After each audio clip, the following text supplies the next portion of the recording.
Hey guys, Justin here, Good Never Gun Works, and I'm going to show you what's on the workbench today. This is my Bulgarian Ak74 parts kit build, built by Meridian Ordnance here in Kentucky. It's a very nice rifle. I got this built a couple years ago, back when the Bulgarian parts kits were still being imported, and they're running about $350, $375 on the market. But today I wanted to add an item to this gun that was very much needed, and that is the K&S piston. I've already installed the piston. This is my original piston I put back in the package, just so I could keep up with it a little bit better. I got an extra pin in there to hold it. But I just kind of wanted to go over this gun, go over its features from the front to the back, talk about I guess it's really what I really like about it. This shoots the 5.45 by 39 caliber, a cartridge, I guess you could say. There it is. And I'll get a 7.62 here to compare it by. So there's a 7.62 39. Here's its, I guess, little brother, 5.45. This was made to compete with the NATO 5.56 caliber. These are known for being very smooth shooting guns, very low recoil, very well built. Let's make sure we're clear here. All right, we're clear. So starting here at the tip, we have the JMAC Customs RD4C chemo for a dead air Sandman suppressor. We have a Faxon 16-inch 5.45 by 39 barrel. They no longer make these barrels.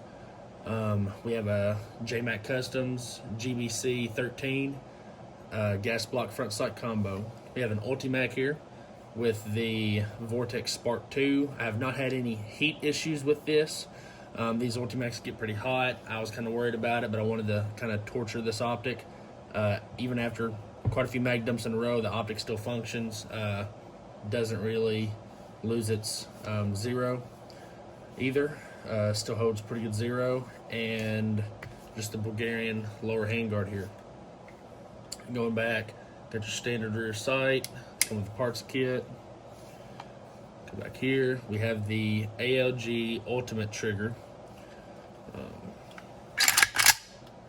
I'll let y'all ghost that with me here. Turn it around. As a grand thumb does. With absolutely no creep, crisp, quick reset, real light trigger, love it. And then on back here, we have the VL-Tor, I think that's how you say it, AK to M4 stock adapter. And then we have the Strike Industries Viper stock. Now, this stock adapter also works as a storage compartment. It has an O-ring on the inside, so you can use that to store whatever items you want, batteries, extra parts. I mean, you can store like an emergency bullet if you run out or something, I guess. But that's really nice. That's a nice feature I like about it. There are other options out there. I know JMAC is making some skeleton options now, and they're also making their own rear trunnions. I love the JMAC products. But let's open this up. Let's see what's on the inside. So, as far as the recoil spring goes, this is the ALG enhanced AK recoil spring. I like it a lot. I thought it might help with the issues that I was having when I first got the gun, but it was just an over-gassed rifle.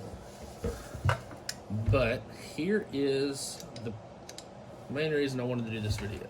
So this is the K&S piston. It is adjustable. As I stated earlier, I have a chemo ready muzzle brake on my gun. So once I get my suppressor back from get the tack stand back, then I want to throw it on this gun and shoot it. But I was having a bunch of overgassing issues, I mean, the recoil impulse on this was terrible. Actually, when I first got the rifle back within the first 200 rounds, the overgassing was so bad, and the rear trunnion wasn't divoted right before it was riveted in, and so it actually broke the rivets on the rear trunnion, and the rear trunnion come out of the receiver, which is not a very good thing to happen whatsoever. So had to send it back to Meridian Ordnance. They fixed it, and then they sent it back to me, but it's still just overgassed. I'm getting a bunch of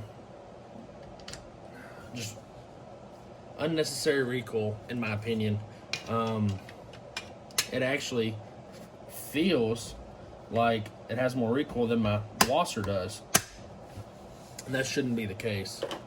So I'll be posting another video later, or I may combine it with this video, that will include footage from before I put the K&S on it and then after I put the K&S on it, and I'll go into more detail on why the K&S is necessary for these applications. Most of the time AKs are overgassed, and honestly, Meridian Ordnance, they did a wonderful job on the build. Everything looks great, exactly how I wanted it. I know some people don't like Cerakote AKs, some colors, but this is what I wanted, so this is what I got. And they did everything fantastic, except for drilling the gas port. That's the only thing, that's the only complaint I have whatsoever with this gun. And I'm very happy with everything else the way everything else turned out. But overgassing was an issue with, and has been for many years with many AKs, imported or not, and this is just hopefully the way that I can fix that with this K&S piston. So I'll try to get some video footage shot of me shooting it with the piston in. Hopefully my tack stamp comes back soon. I can do even more video footage with the suppressor and do this in one big video. But until then, we'll get out of here.